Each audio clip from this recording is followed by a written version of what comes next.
வணக்கம். ஆகாஷவாணி திருச்சிராப்பள்ளி. மாநில செய்திகள் வாசிப்பவர் பிஸ்மிக் காலின்ஸ். தலைப்புச் செய்திகள்.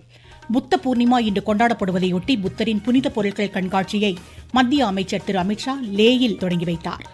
உழைப்பாளர்களின் நலனுக்கு மத்திய அரசு முன்னுரிமை அளித்து வருவதாக தொழிலாளர் நலத்துறை அமைச்சர் டாக்டர் மன்சுக் மாண்டவியா கூறியுள்ளார். தமிழக சட்டப்பேரவைத் தேர்தல் வாக்கு எண்ணிக்கை வரும் திங்கட்கிழமை நடைபெறுவதையொட்டி முன்னேற்பாட்டு பணிகள் அனைத்து மாவட்டங்களிலும் முழுவீச்சில் மேற்கொள்ளப்பட்டு வருகின்றன. மதுரை சித்திரை திருவிழாவின் சிகர நிகழ்ச்சியான கள்ளழகர் வைகை ஆற்றில் இறங்கும் வைபவம் இன்று காலை கோலாகலமாக நடைபெற்றது. 17 வயதிற்குட்பட்டோருக்கான மகளிர் ஆசிய கோப்பை கால்பந்து போட்டிகள் சீனாவில் இன்று தொடங்குகின்றன. இனி விரிவான செய்திகள். புத்த பூர்ணிமா இன்று கொண்டாடப்படுகிறது. இத்தினத்தை ஒட்டி குடியரசுத் தலைவர் திருமதி திரௌபதி முர்மு, பிரதமர் திரு நரேந்திர மோடி ஆகியோர் வெளியிட்டுள்ள வாழ்த்துச் செய்தியில், அமைதி, கருணை, நல்லெண்ணம் ஆகிய பாதையில் நடக்க நம்மை ஊக்குவிக்கும் இந்நன்னாளில் புத்தரின் கொள்கைகளை பின்பற்ற நாம் அனைவரும் மீண்டும் உறுதியேற்போம் என கூறியுள்ளனர். இந்நாளை ஒட்டி மத்திய அமைச்சர் திரு அமித்ஷா ஜம்மு காஷ்மீர் லே பகுதியில் புத்தரின் புனித பொருட்கள் கண்காட்சியை தொடங்கி வைத்தார்.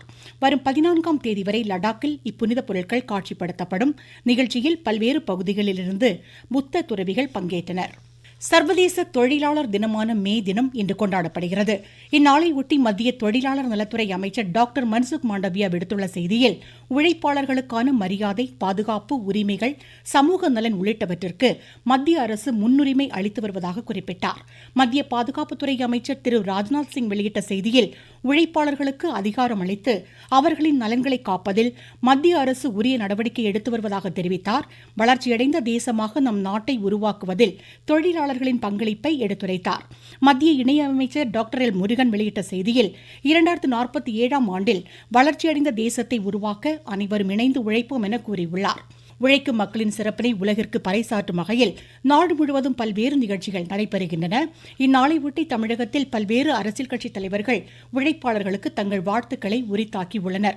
உலகம் முழுவதும் உள்ள தொழிலாளர்களுக்கு 8 மணி நேர வேலையை உறுதி செய்த நிகழ்வை கொண்டாடும் வகையில் 1889ஆம் ஆண்டிலிருந்து இத்தினம் இதே நாளில் கடைபிடிக்கப்படுகிறது. சேலத்தில் ஆரோக்கிய உணவை விற்பனை செய்து பெண் தொழிலாளர்கள் சாதனை படைத்து வருவதாக எமது செய்தியாளர் தெரிவிக்கிறார். சேலத்தைச் சேர்ந்த மகளிர் ஒன்றிணைந்து ஆரோக்கிய உணவை விற்பனை செய்யும் தொழிலை திறம்பட செய்து வருகின்றனர். இல்லத்தரசிகள், பட்டதாரி பெண்கள், தொழில் முனைவோர் என பல்வேறு தரப்பினை சேர்ந்த இவர்கள் ஒன்றிணைந்து நாள்தோறும் மதிய உணவுக்காக ஊட்டச்சத்து மிக்க சரிவிகித உணவை தயார் செய்து விற்பனை செய்து வருகின்றனர். மருத்துவர்கள் மற்றும் ஆரோக்கியத்தை மையப்படுத்தி உடற்பயிற்சி மேற்கொள்வோர், மூத்த குடிமக்கள் என பல்வேறு தரப்பினரும் ஆரோக்கிய உணவை வாங்கி உண்கின்றனர். சேலத்திலிருந்து விஜயகுமார் குணசேகரன். நாட்டில் போதைப்பொருள் கும்பலை வேரோடு அகற்ற மத்திய அரசு உறுதி பூண்டுள்ளதாக உள்துறை அமைச்சர் திரு அமித்ஷா கூறியுள்ளார். மும்பையில் 349 கிலோ விலை உயர்ந்த போதைப்பொருளை போதைப்பொருள் தடுப்பு முகமை பறிமுதல் செய்தது குறித்து சமூக வலைதள பதிவில் இதனை தெரிவித்த அமைச்சர், போதைப்பொருள் ஒழிப்பு தொடர்பான நடவடிக்கைகளில் மத்திய அரசின் வெற்றியை இது புலப்படுத்துவதாக கூறியுள்ளார். இந்திய இங்கிலாந்து விரிவான பொருளாதார வர்த்தக ஒப்பந்தத்தை சிறந்த முறையில் கையாள்வது குறித்து இருநாட்டு வர்த்தகத்துறை அமைச்சர்களும் காணொலி மூலம் ஆலோசனை மேற்கொண்டனர். சமூக வலைதள பதிவில் இதனை தெரிவித்த மத்திய வர்த்தக தொழில்துறை அமைச்சர் திரு பியூஷ் கோயல், இரு நாடுகளுக்கிடையே வர்த்தகம், முதலீட்டை மேலும் வலுப்படுத்துவது தொடர்பான வழிமுறைகள் குறித்து ஆலோசித்ததாக கூறியுள்ளார். நாட்டில் வீட்டு உபயோக எரிவாயு சிலிண்டர் விலையில் எந்த மாற்றமும் செய்யப்படவில்லை என்று இந்திய எண்ணெய் நிறுவனம் தெரிவித்துள்ளது. 33 கோடி நுகர்வோருக்கு எவ்வித மாற்றமும் இன்றி சிலிண்டர் கிடைத்து வருவதாகவும், பெட்ரோல், டீசல் சில்லறை விற்பனை விலை எவ்வித மாற்றமும் இன்றி தொடர்வதாகவும் இந்நிறுவனம் குறிப்பிட்டுள்ளது.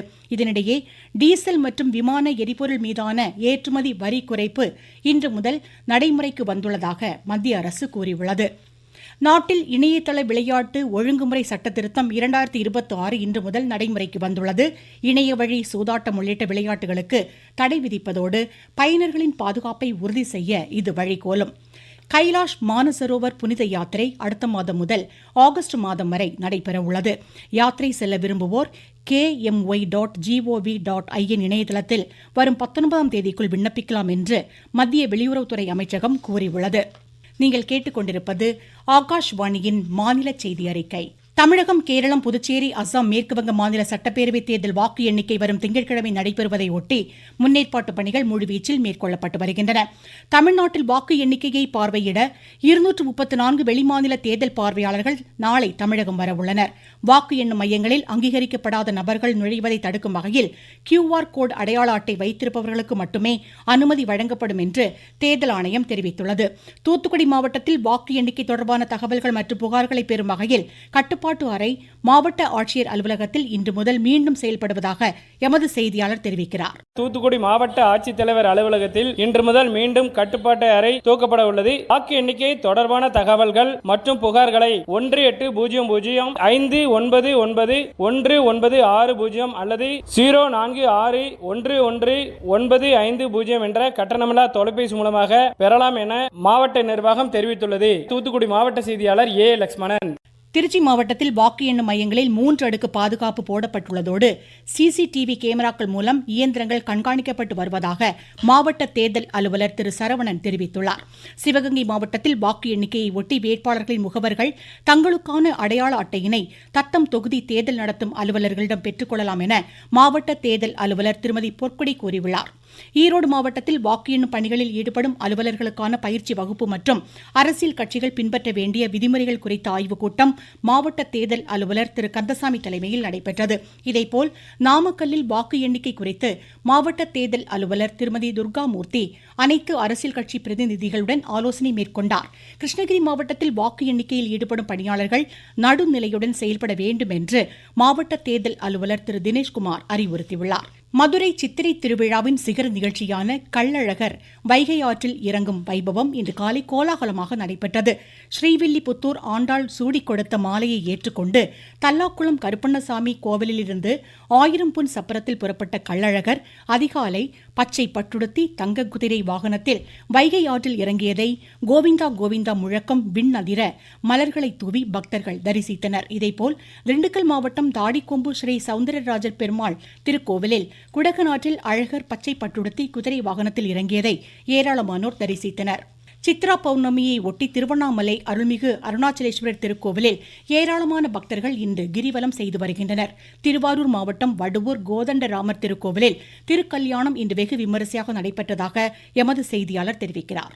திருவாரூர் மாவட்டம் வடுவூர் கோதண்டராமர் கோவிலில் சித்ரா பௌர்ணமியை ஒட்டி இன்று காலை திருக்கல்யாணம் நடத்தப்பட்டது. மணமக்களாக அலங்கரிக்கப்பட்ட சுவாமிகளுக்கு மாலை மாற்றுதல் வைபவம் வெகு விமர்சையாக நடைபெற்றது. அதனைத் தொடர்ந்து ஒரே ஊஞ்சலில் சுவாமிகளை எழுந்தருளச் செய்து சீர்வரிசை கொண்டு வருதல் உள்ளிட்ட நிகழ்ச்சிகள் நடத்தி திருமாங்கல்யம் அணிவிக்கும் நிகழ்ச்சி நடத்தப்பட்டது. இதில் திரளான பக்தர்கள் கலந்து கொண்டு சுவாமி தரிசனம் செய்தனர். வடுவூரில் இருந்து ஆர். விஜயகுமார். திருச்செந்தூர் அருள்மிகு சுப்பிரமணிய சுவாமி திருக்கோவிலில் பக்தர்கள் 4 மணி நேரத்திற்கு மேலாக காத்திருந்து சுவாமி தரிசனம் செய்து வருகின்றனர். கடற்கரை, கோவில் வளாக பகுதிகளில் பக்தர்களின் கூட்டம் அலைமோதுகிறது. தருமபுரியை அடுத்த அதியமான் கோட்டையில் வள்ளல் அதியமானின் பிறந்தநாள் விழாவை ஒட்டி அரசு சார்பில் மாவட்ட ஆட்சித்தலைவர் திரு சதீஷ் வள்ளல் அதியமான் மற்றும் ஔவையார் உருவ சிலைகளுக்கு இன்று மாலை அணிவித்து மரியாதை செலுத்தினார். தொடர் விடுமுறை காரணமாக கிருஷ்ணகிரி பெங்களூரு தேசிய நெடுஞ்சாலையில் கடும் போக்குவரத்து நெரிசல் காணப்படுவதாக எமது செய்தியாளர் தெரிவிக்கிறார். கிருஷ்ணகிரி மாவட்டத்தில் உள்ள கிருஷ்ணகிரி அத்திப்பள்ளி சுங்கச்சாவடிகளில் கடும் போக்குவரத்து நெரிசல் ஏற்பட்டுள்ளது. தொடர் விடுமுறையின் காரணமாக 2 கிலோமீட்டர் தொலைவிற்கு வாகனங்கள் அணிவகுத்து நிற்பதால் கிருஷ்ணகிரியில் இருந்து பெங்களூரு, கிருஷ்ணகிரியில் இருந்து சேலம், சென்னை போன்ற முக்கிய ஊர்களுக்கு செல்லும் தேசிய நெடுஞ்சாலையில் கடும் போக்குவரத்து நெரிசல் ஏற்பட்டுள்ளது. இதன் காரணமாக சுங்கச்சாவடிகளில் பல மணி நேரங்கள் காத்திருக்க வேண்டிய நிலை ஏற்பட்டிருக்கிறது. கிருஷ்ணகிரியில் இருந்து ராஜா சின்னத்தம்பி. 17 வயதிற்குட்பட்டோருக்கான மகளிர் ஆசிய கோப்பை கால்பந்து போட்டிகள் சீனாவில் இன்று தொடங்கி வரும் 17ஆம் தேதி வரை நடைபெறுகிறது. குரூப் பி பிரிவில் இடம்பெற்றுள்ள இந்தியா தனது முதல் போட்டியில் நாளை ஆஸ்திரேலியாவை எதிர்கொள்கிறது. 20 ஆண்டுகளுக்கு பின்னர் இப்போட்டியில் இந்திய மகளிர் அணி களமிறங்குவது குறிப்பிடத்தக்கது. டென்மார்க்கில் நடைபெறும் தாமஸ் கோப்பை பேட்மிண்டன் ஆடவர் குழு காலிறுதியில் இந்தியா சீன தைப்பேயை தற்போது எதிர்கொண்டுள்ளது. IPL 2020 கிரிக்கெட் போட்டியில் ஜெய்ப்பூரில் இன்றிரவு 7:30 மணிக்கு ராஜஸ்தான் ராயல்ஸ் டெல்லி கேபிட்டல்ஸை எதிர்கொள்கிறது. மீண்டும் தலைப்புச் செய்திகள். புத்த பூர்ணிமா இன்று கொண்டாடப்படுவதையொட்டி புத்தரின் புனித பொருட்கள் கண்காட்சியை மத்திய அமைச்சர் திரு அமித்ஷா லேயில் தொடங்கி வைத்தார். உழைப்பாளர்களின் நலனுக்கு மத்திய அரசு முன்னுரிமை அளித்து வருவதாக தொழிலாளர் நலத்துறை அமைச்சர் டாக்டர் மன்சுக் மாண்டவியா கூறியுள்ளார். தமிழக சட்டப்பேரவை தேர்தல் வாக்கு எண்ணிக்கை வரும் திங்கட்கிழமை நடைபெறுவதையொட்டி முன்னேற்பாட்டு பணிகள் அனைத்து மாவட்டங்களிலும் முழுவீச்சில் மேற்கொள்ளப்பட்டு வருகின்றன. மதுரை சித்திரை திருவிழாவின் சிகர நிகழ்ச்சியான கள்ளழகர் வைகை ஆற்றில் இறங்கும் வைபவம் இன்று காலை கோலாகலமாக நடைபெற்றது. 17 வயதிற்குட்பட்டோருக்கான மகளிர் ஆசிய கோப்பை கால்பந்து போட்டிகள் சீனாவில் இன்று தொடங்குகின்றன. இத்துடன் இந்த செய்தி அறிக்கை முடிவடைந்தது.